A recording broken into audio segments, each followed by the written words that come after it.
Del Santo Evangelio según San Lucas en el capítulo 15, versículos del 1 al 3 y del 11 al 32.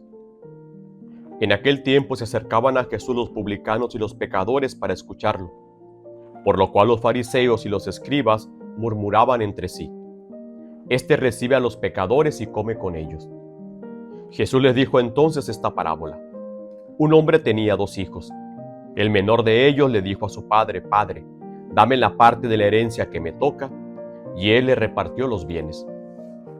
No muchos días después, el hijo menor, juntando todo lo suyo, se fue a un país lejano, y allá derrochó su fortuna, viviendo de una manera disoluta. Después de malgastarlo todo, sobrevino en aquella región una gran hambre, y él empezó a pasar necesidad. Entonces fue a pedir trabajo a un habitante de aquel país, el cual lo mandó a sus campos a cuidar cerdos. Tenía ganas de hartarse con las bellotas que comían los cerdos, pero no lo dejaban que se las comiera. Se puso entonces a reflexionar y se dijo: ¿Cuántos trabajadores en casa de mi padre tienen pan de sobra, y yo aquí me estoy muriendo de hambre?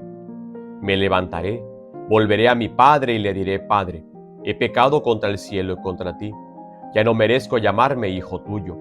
Recíbeme como a uno de tus trabajadores.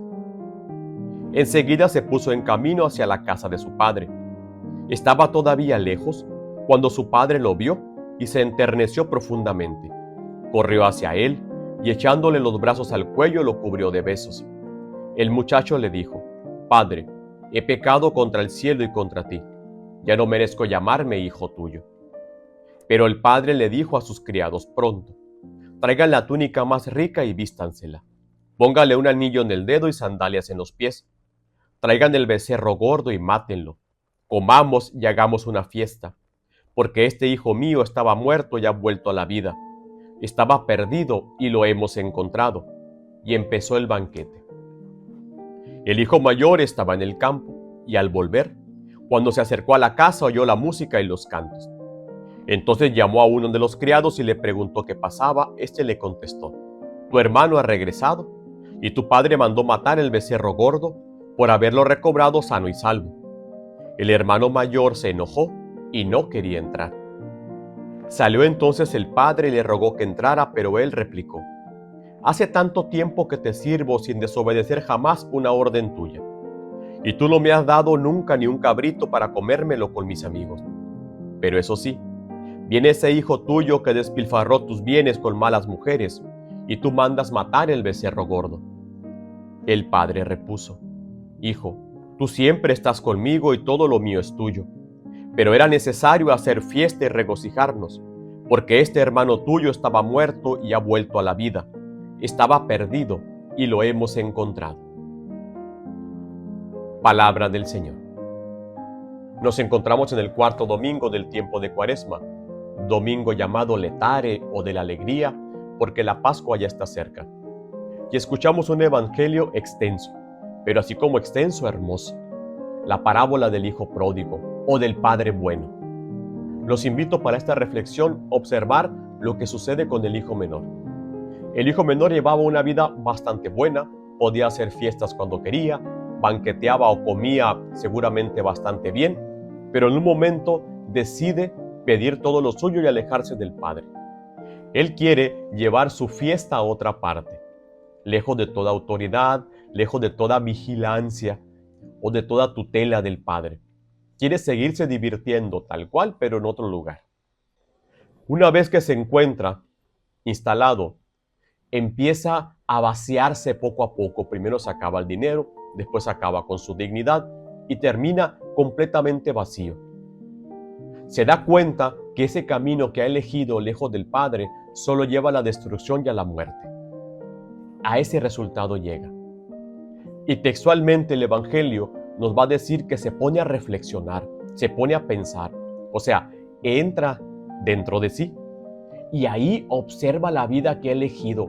Él libremente ha elegido vivir de esa manera, lejos de su padre y creyendo que él podría vivir igual o llevar una vida igual de hermosa cuando estaba en casa de su padre.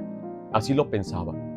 Una vez que reflexiona se da cuenta que lo que eligió no era el camino correcto, o que la distancia con el Padre solo lleva a la muerte, decide regresar. ¿En qué momento entonces decide esto? Así contundentemente, cuando acaba con la visión que tenía de sí mismo.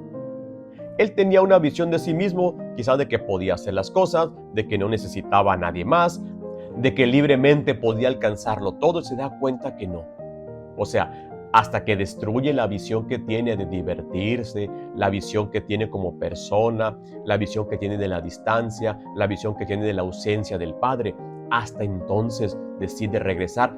Ese fruto lo logra gracias a la reflexión. Pensando se da cuenta que la vida anterior era mejor que la que está llevando en ese momento. Y ahí es cuando se pone en camino y regresa a la casa del Padre. Este momento tan breve que acabo de decir nos puede ayudar a nosotros, porque podemos pensar lo mismo. Nosotros, lejos de Dios, podemos hacer la vida tranquilamente. No necesitamos ninguna autoridad y ninguna tutela de Dios. Pero ese camino, a lo único a lo que nos va a conducir es al vacío y a la destrucción. Pero solamente en la casa del Padre lo tenemos todo. El tiempo de Cuaresma es un tiempo de reflexión. Así lo hizo el hijo menor. Y en la reflexión tenemos que darnos cuenta de que a veces tenemos ideas erróneas de lo que es o divertirse, o vivir, o incluso de nosotros mismos. Hasta que no acabemos con esas erróneas o erradas visiones de las cosas, nos levantaremos y volveremos a la casa del Padre. Porque ahí se encuentra la mesa servida para festejar nuestro regreso. Que el Señor nos conceda la gracia de reflexionar, porque ese es el sentido de la Cuaresma, y darnos cuenta que cerca de Dios lo tenemos absolutamente todo, y que lejos de Él lo único que vamos a encontrar, aunque parece divertido, es puro vacío. Bendiciones.